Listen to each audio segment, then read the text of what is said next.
Saya bersihkan. Setelah bersih, banyak anak-anak mandi. Kebetulan saya mau kasih nama Lepen Kencono. Tapi anak-anak kecil yang lewat ke depan rumah saya itu datangnya mau kemana mandi. Mana dik mandi mana? Mandi Mbah Tregong Mbah. Nanti Mbah Terbumi Mbah Bagong.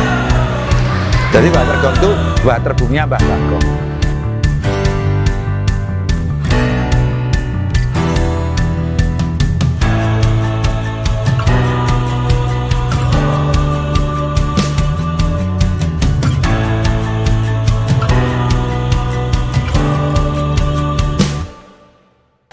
Nama saya Bagong Margono, tapi banyak orang manggil saya Bagong, jadi saya tetap senang lebih dipanggil Bagong bukan Margono.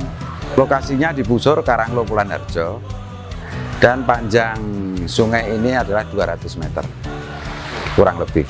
Pada waktu itu saya hobinya bersih-bersih, jadi setiap tahun anggaran proyek selesai Desember, Januari, Februari, Maret, April, Mei kan tidak ada proyek. Karyawan saya perbantukan untuk bersih-bersih lingkungan. Semua sudah bersih, yang belum bersih sungai saya bersihkan. Setelah bersih, banyak anak-anak mandi. Kebetulan saya mau kasih nama Lepen Kencono. Tapi anak-anak kecil yang lewat ke depan rumah saya itu datangnya mau kemana mandi. Mana dik mandi mana? Mandi Mbah Tregong Mbah. Nanti Mbah Terbumi Mbah Bagong. Jadi Mbah Tregong itu Mbah Terbumnya Mbah Bagong. 5 tahun yang lalu diawali bersih-bersih 5 tahun yang lalu, akhirnya untuk mandi. Jadi ada mandi bola, ada apraon, ada terjun, semua ada. Begitu kurang luas, saya dengan keluarga terus buat River Moon. Nah, awalnya dari Corona. Begitu Corona, tidak ada proyek, tidak ada kegiatan, langsung saya mencoba tak kasih ikan. Begitu ikan nggak laku, diawali ikan nggak laku itu menjadi viral. Karena ikan nggak laku, saya kasih makan terus, ikannya banyak, otomatis langsung banyak orang yang datang ke sini.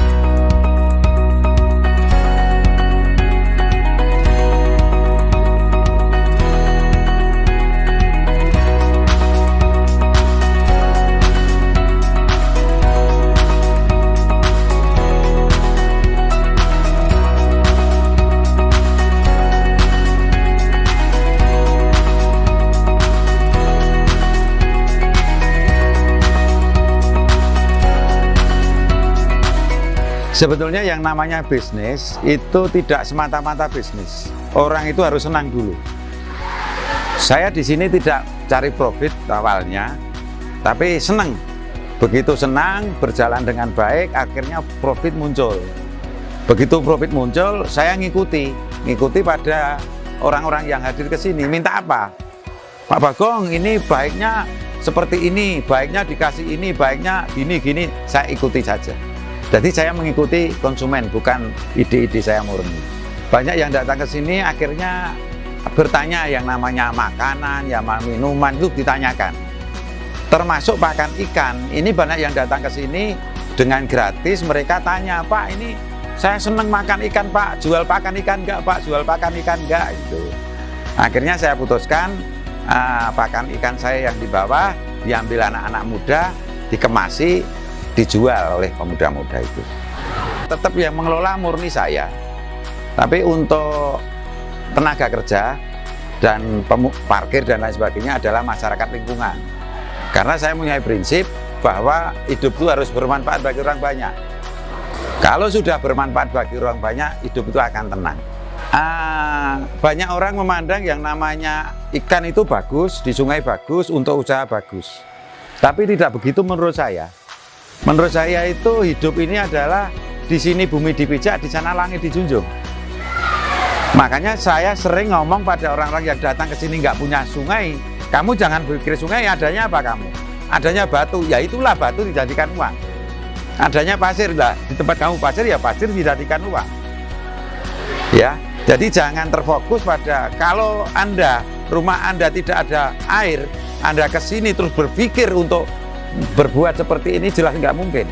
Maka saya sarankan harus di sini di bumi pijak, di sana langit dijunjung. Adanya apa di tempat kamu? Kalau kamu tekun dan kalau kamu mau, pasti bisa. Karena di dalam diri manusia ada sifat-sifat Tuhan yang luar biasa.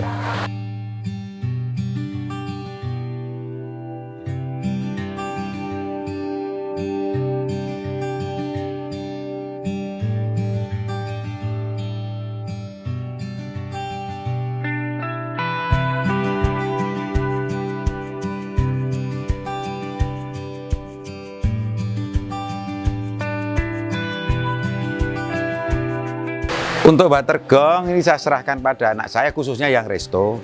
Saya itu orangnya antik. Resto anak ya biarin dikelola anak. Terus yang namanya pakan ikan ya dikelola anak-anak muda dan keluarga yang lain. Terus yang namanya limbah itu ada yang mengelola anak saya Ragil. Jadi semua saya suruh bergerak. Jadi kalau semua bergerak nantinya tuh tidak kecele istilahnya orang tua. Begitu orang tua sudah gak ada, anak-anak mbak bisa bekerja. Harus dilibatkan semua. Kalau sudah dilibatkan ke semua, saya yakin semua itu nanti akan bisa berjalan. Termasuk generasi muda sekarang. Generasi muda sekarang itu rata-rata ingin instan. Inginnya terus bisa besar. Padahal hidup ini proses.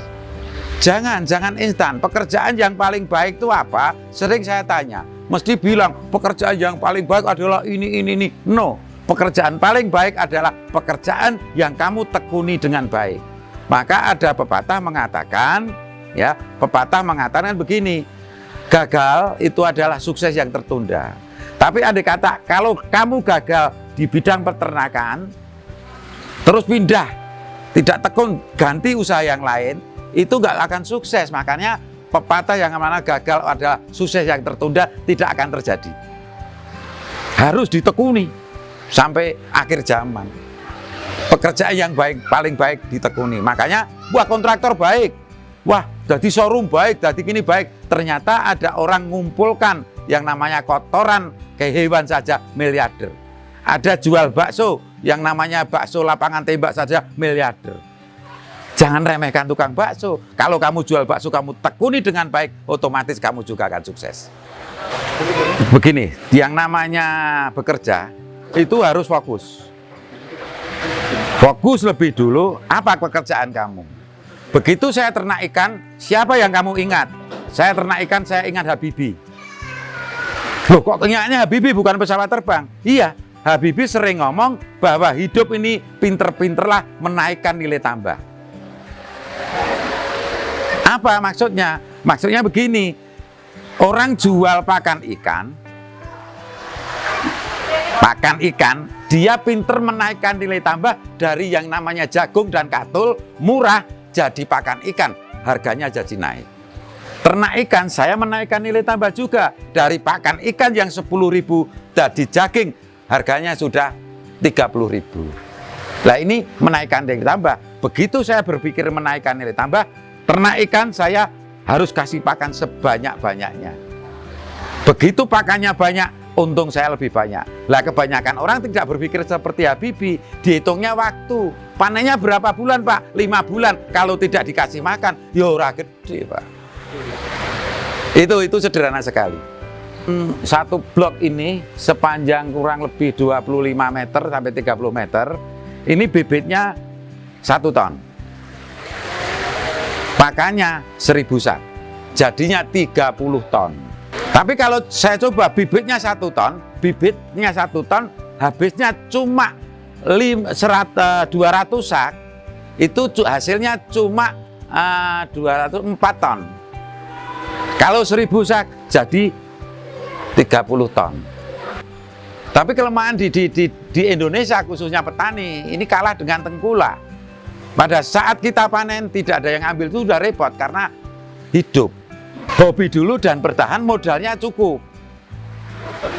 Kalau nggak cukup, sudah jadi daging misalnya 20 ton, tidak dikasih makan 1 bulan, itu dagingnya hilang semua. Makanya dipakan terus. Tapi kayak berprinsip pasti payu. Jangankan ikan, rosok we payu. Kotoran saja laku. Hanya timingnya saja kita yang harus sabar. Gini, itu sederhana sekali.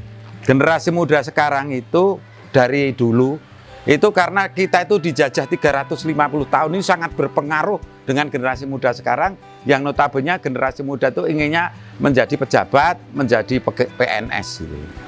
Nah ini perlu diketahui. Maka generasi muda sekarang itu harus yakin jangan coba-coba jadi PNS kalau pengen kaya. Karena PNS itu punyanya NIP.